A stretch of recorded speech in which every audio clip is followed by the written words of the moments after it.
Assalamu alaikum warahmatullahi wabarakatuh. I'm here to present to you a man called John Kanu. He's going to talk a few things about Somali and the new government and the former president Farmajo. Assalamu alaikum to my Somali brothers and sisters. My name is John Kanu. I'm from Sierra Leone, West Africa.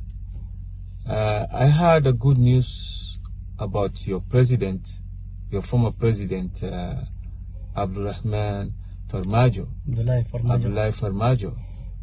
And I'm so happy what I heard, that he never have a house in Somalia. This is very good example for all other African leaders. You know, somebody like this who is in power for 4 years. 5 years. 5 years. He doesn't steal money. He doesn't do wrong things for the government.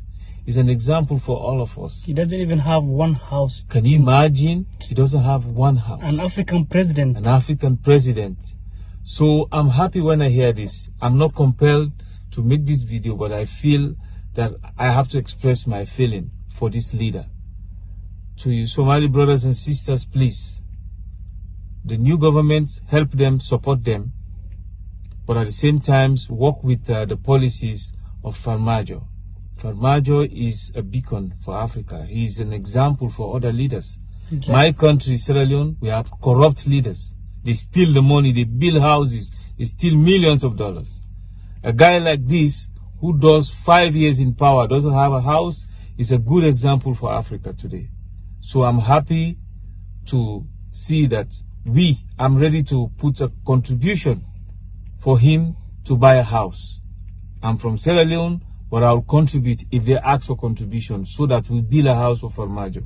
He's one of the best leaders in Africa. He leads and we follow. And he's example to the most he's example African for leaders. African leaders. Today, people start to copy. People hear from him. Not only you guys. You don't know what you have. Please. Assalamu alaikum. Let's help Farmajo build. So help Farmajo.